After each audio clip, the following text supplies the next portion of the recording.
Assalamualaikum warahmatullahi wabarakatuh. Nama saya Siti Nurhikmah Priyanti dari kelas 1C dengan NIM 22272101000. Di sini saya akan menceritakan mengenai sejarah Bendungan Pamarayan di Banten. Sejarah ini dikutip dari pamarayan.desa.id. Bendungan Pamarayan merupakan bendungan bersejarah yang dibangun pada masa pemerintahan kolonial Hindia Belanda. Pada saat itu, bangunan yang saat itu menjadi landmark pemerintah kolonial khususnya di Banten. Singkatnya, pada tahun 1889, Van Deventer, seorang ahli hukum Belanda yang pernah tinggal di Indonesia selama hampir 17 tahun dari 1880 sampai 1897. Menerbitkan artikel berjudul An Heiress Huld, artinya suatu hutang kehormatan.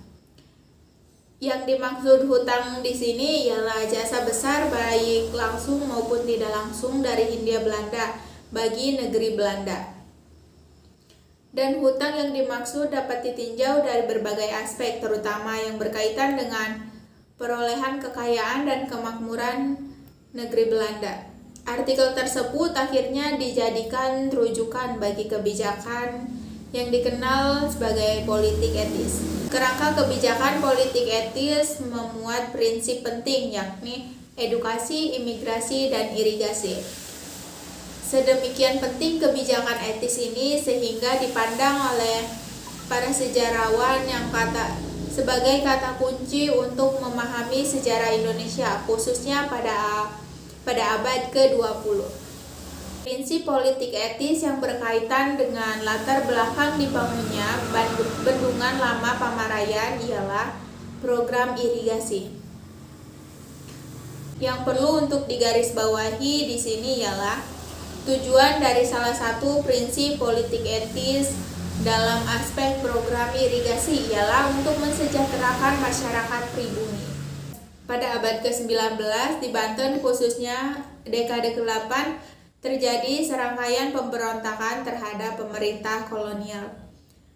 Sebagaimana yang dideskripsikan oleh Sartono Kartodirjo dalam karya monumental Pemberontakan Petani Banten 1888. Menyebutkan nama Pamarayan sebagai salah satu daerah pensuplai para Jawara yang ambil bagian dalam pemberontakan di berbagai daerah di Banten.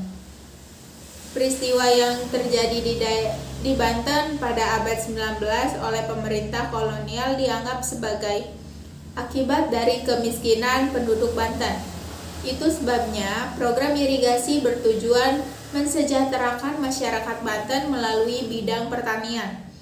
Berawal dari munculnya wacana di kalangan pejabat tinggi pemerintah kolonial untuk mengkaji daerah aliran Sungai Ciujung. Ide ini semakin terpacu untuk direalisasikan pasca tragedi Geger Cilegon tahun 1888. Pemberontakan yang sering dirujuk sebagai akibat dari rendahnya kesejahteraan masyarakat yang juga dilatar belakangi rendahnya produktivitas petani. Pembangunan bendungan ini dimulai setelah jalur kereta api yang menghubungkan Rangkas Bitung Anyar Kidul selesai dibangun tahun 1905. Bendungan Pamarayan memiliki dua saluran induk kiri dan kanan yang berhasil mengubah tanah tidak produktif menjadi sawah tarikan yang mampu menyediakan kebutuhan beras wilayah Banten sejak tahun 1925. Gubernur Jenderal baru mengeluarkan besuit pembangunan bendungan ini pada tahun 1905 ketika jalur kereta api dari Rangkas Bitung ke Merak selesai dibangun. Stasiun terdekat ke lokasi bendungan tersebut ialah Stasiun Catang yang berjarak 4 km yang dihubungkan dengan rel untuk lori atau gerbang pengangkutan bahan material untuk pembuatan Bendungan Pamarayan. atau Departemen Pekerjaan Umum mula-mula menandatangani kontrak perjanjian untuk mengangkut batu dari Bukit Carelang di Anyer yang akan digunakan untuk bahan utama bendungan ini. Dan disebutkan bahwa BOW harus membayar sejumlah 44.000 gulden kepada SS. Dalam catatan Direktur BOW disebutkan bahwa untuk memastikan kualitas bangunan dan pengerjaan proyek ini, pemerintah kolonial membayar 3 insinyur dan 2 pengawas kelas 1. Pembangunan bendungan ini dilakukan secara bertahap dan di bawah pengawasan seorang insinyur Belanda kelas 1, ING Strangner. Pekerjaan mereka ialah memimpin dan mengawasi pengangkutan ribuan ton batu dari Anyer ke Pamarayan. Tahap-tahap berikutnya terus dilanjutkan sehingga pada tahun 1911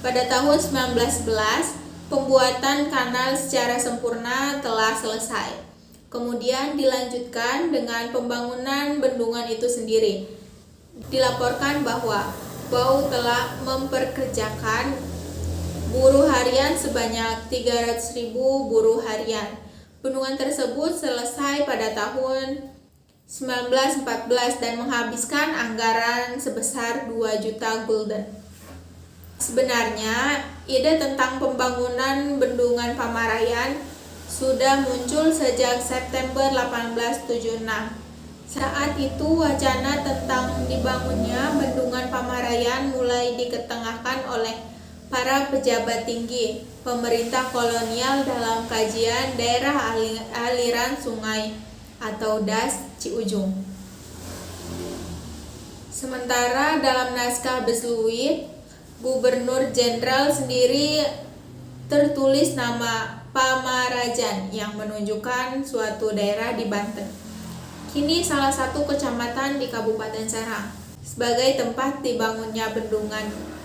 Yang menarik di sini ialah fakta bahwa nama Pamarajan, ejaan zaman dahulu, menunjukkan bahwa Pamarayan sudah ada sebelum bendungan dibangun. Hal ini berbeda dengan apa yang sering dituturkan oleh masyarakat luas bahwa asal-usul nama Pamarayan berasal dari marai atau bayar, merujuk pada kata pembayaran terhadap para pekerja yang membangun bendungan. Sekian dari saya. Mohon maaf bila ada kesalahan kata ataupun kesalahan dalam penyebutan nama-nama tokoh. Wassalamualaikum warahmatullahi wabarakatuh.